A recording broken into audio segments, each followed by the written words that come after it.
Assalamualaikum warahmatullahi wabarakatuh. Perkenalkan, nama saya Yunita Mulia. Nomor BP 23100033020026. Dengan mata kuliah Pengawasan Mutu Agroindustri dengan dosen pengampu Profesor Dr. Insinyur Ketut Bundaraga MSI. Dengan Prodi Agribisnis Fakultas Pertanian Universitas Eka Sakti. Presentasi saya saat ini yang berjudul analisis perbaikan mutu pada produk minuman herbal jahe menggunakan pendekatan PACA, PDACA, dan Continuous Improvement (CL). Selanjutnya, latar belakang.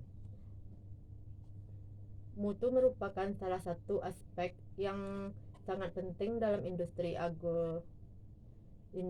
karena menjadi faktor utama yang menentukan keberhasilan suatu produk di pasaran.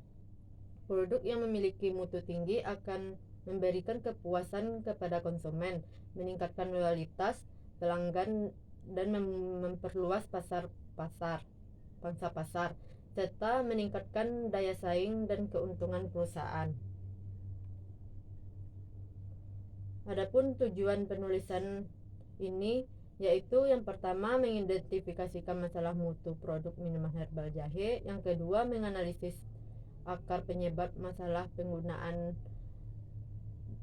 Weisband diagram dan 5WH.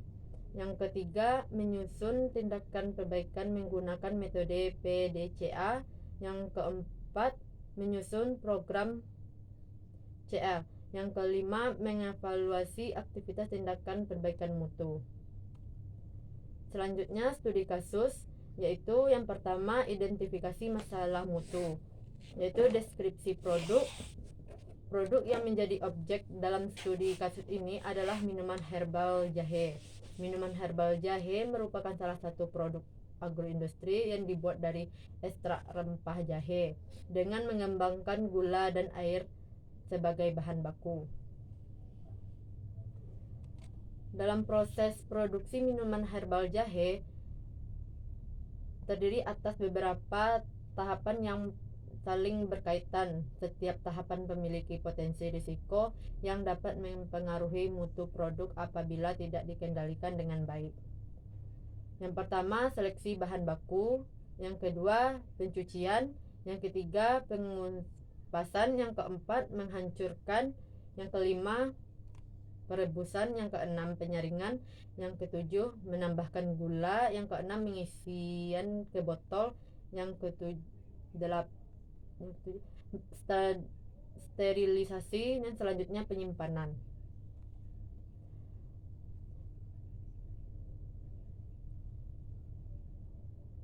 Standar mutu produk. Agar produk memenuhi persyaratan mutu, perusahaan menetapkan beberapa standar kualitas sebagai berikut. Yang pertama, identifikasi permasalahan mutu. Dalam permasalahan mutu yang terjadi tidak hanya mempengaruhi kualitas produk, tetapi juga berdampak terhadap aspek ekonomi, operasional, dan kepuasan pelanggan. Yang pertama, dampak terhadap konsumen, selanjutnya dampak terhadap perusahaan, dan juga dampak terhadap proses produksi dan terhadap daya saing. Selanjutnya, diagram. Di sini analisis akar penyebab masalah, yaitu diagram atau diagram Ishikawa merupakan salah satu alat pengendalian mutu yang digunakan untuk mengidentifikasi dan menganalisis sebagai faktor penyebab suatu permasalahan mutu sebagai sistematis. Yang pertama, pembahasan ekonomi penyebab, yaitu faktor manusia. Faktor manusia merupakan salah satu penyebab utama terjadinya ketidaksesuaian mutu produk. seperti operator kurang teliti, kurangnya penelitian, dan tidak memenuhi SOP. Selanjutnya, faktor mesin. Mesin merupakan sarana utama dalam proses produksi. Kondisi mesin yang tidak optimal akan mempengaruhi kualitas produk secara langsung. Yang ketiga, faktor material atau bahan baku merupakan komponen utama yang menentukan kualitas akhir produk. Dan selanjutnya, faktor metode. Metode bekerja yang tidak sesuai standar dapat menyebabkan proses produksi berjalan tidak konsisten. Selanjutnya, faktor lingkungan. Faktor lingkungan produksi yang tidak memenuhi syarat sanitasi dapat mempengaruhi kualitas produk, seperti suhu ruangan penyimpanan terlalu tinggi atau kebersihan ruangan produksi yang kurang. Selanjutnya, faktor pengukuran. Faktor pengukuran di sini merupakan bagian penting dalam sistem pengendalian mutu karena digunakan untuk memastikan bahwa setiap proses produksi berjalan sesuai standar.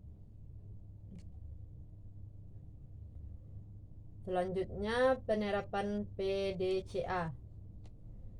Yang pertama, plan, perencanaan. Di sini juga ada perencanaan dalam target perbaikan. Hasilnya produk tidak sesuai standar. Kalau perencanaan penyebab utama, SOP belum optimal. Rencana perbaikan, penyusunan SOP baru.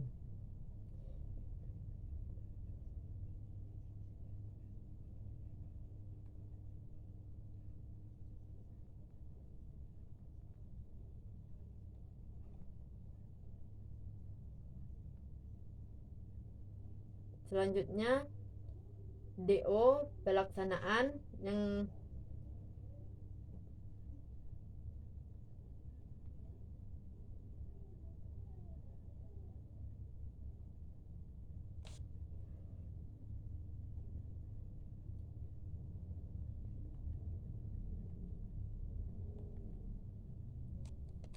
selanjutnya, pengukuran kinerja mutu. Di sini ada beberapa pengukuran kinerja mutu, yaitu produk cacat, keluhan pelanggan, efisien produk, ketidaksesuaian mutu, dan keputusan SOP. Evaluasi efisiensitas perbaikan. Apakah target mutu tercapai?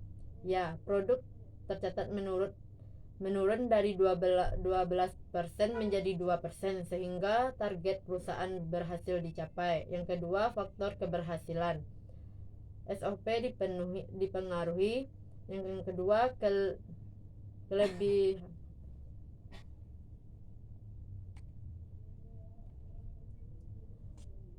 Selanjutnya, kesimpulan. Penerapan metode PDCA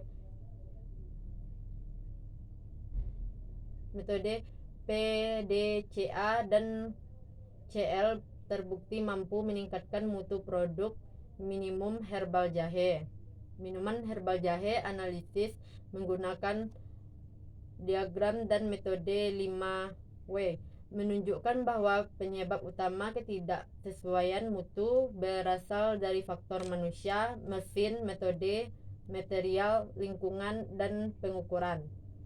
Setelah dilakukan tindakan perbaikan melalui kalibrasi alat, penyusunan SOP, pelatihan operator, serta pengawasan proses produksi, persentase produk cacat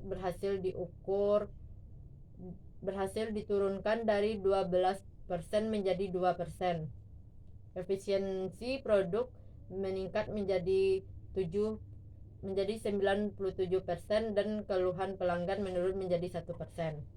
Sekian dari saya. Kalau ada yang kata-kata salah mohon dimaafkan. Wassalamualaikum warahmatullahi wabarakatuh.